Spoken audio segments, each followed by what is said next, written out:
Hurricane Florence is being called a monster tonight, and it's still hundreds of miles off the Carolinas coast. As of this evening, the storm is 500 miles wide with winds at 140 miles an hour, a Category 4, and there are forecasts of 2.5 feet of rain. PJ Tobia reports from Wilmington, North Carolina, where they're bracing for the worst. The beaches are still calm, but the danger is growing out at sea. For many around Wilmington, near Florence's direct path, the name of the game is elevation and triage. So at this point in the game, you're just trying to elevate things and get them at least this high or above. So you got to look at everything and go, is that 50%? Like I need that for, if I lost it, would I die? Or, is it irreplaceable, so to speak?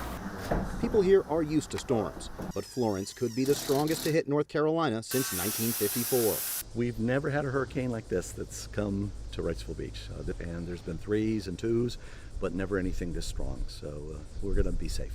The hurricane is on a path to make landfall in southeastern North Carolina Friday. Today, Governor Roy Cooper ordered evacuations of all the state's barrier islands. This storm is a monster. It's big and it's vicious. It is an extremely dangerous, life-threatening, historic hurricane. Even if you've ridden out storms before, this one is different. Don't bet your life on riding out a monster. In South Carolina, mandatory evacuations began at midday for the entire coast, affecting 1 million people. This one looks a little uglier than other ones. Rather be safe than sorry. The mass evacuation is a mammoth undertaking, but Governor Henry McMaster says it's the only choice. We are in a very deadly and important game of chess with Hurricane Florence. And what we are doing, Team South Carolina is staying one step ahead. Meanwhile, supplies at grocery and hardware stores are already dwindling as people stock up. And in places like Charleston, South Carolina, residents are readying sandbags for heavy flooding, while food banks are packing non-perishables for potential power outages.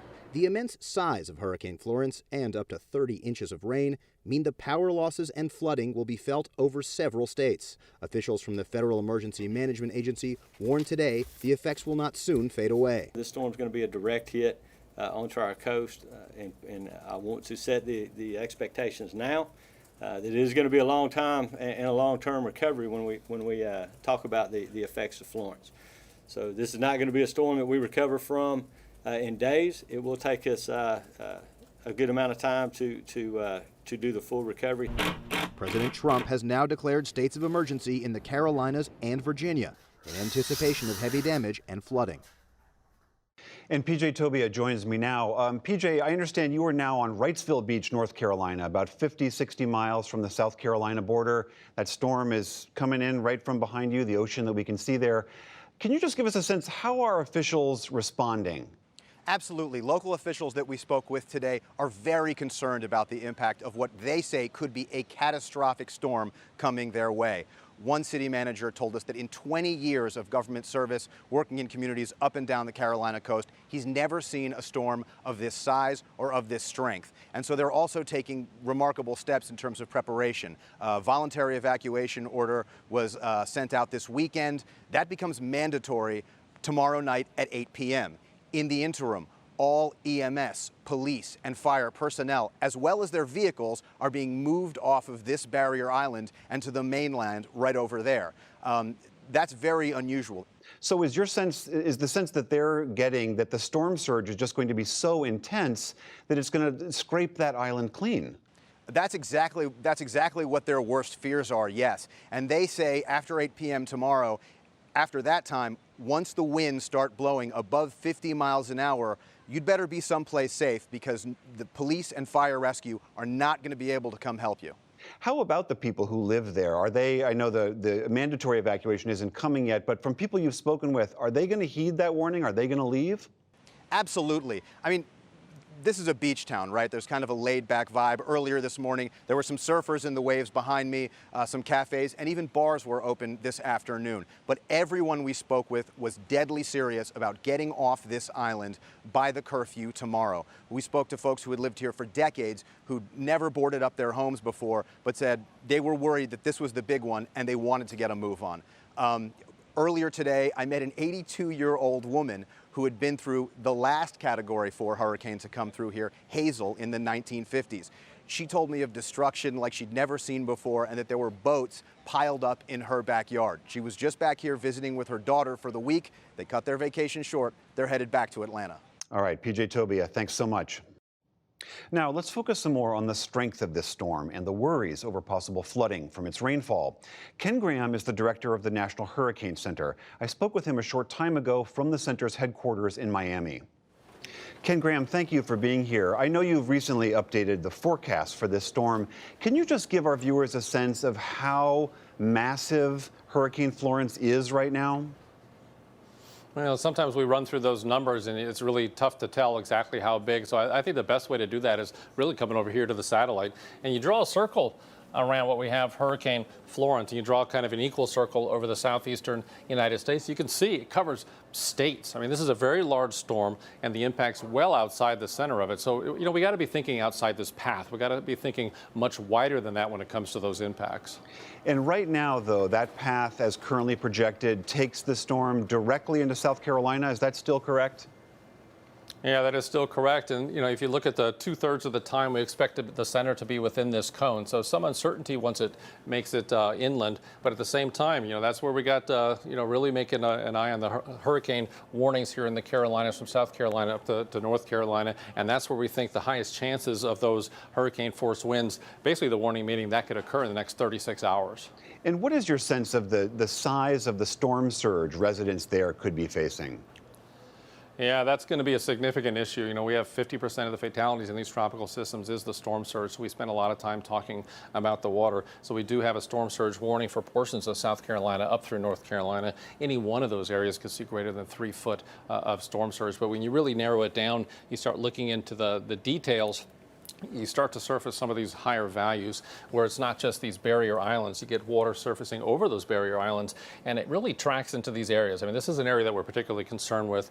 You know, looking at the Pamlico Sound, the Pamlico River, onto the Neuse River, these areas where normally the water flows out, storm surge can push that water in, and where that water gets piled up, we are looking at some of those values getting to 10 to 13 feet. So a staggering amount of storm surge, very life-threatening, and that's something we definitely are focusing on. Separate from the potential impacts on the coast, I know the projections are that this storm could move inland and then stall, which could dump, I take it, historic amounts of rain. Is that still your forecast?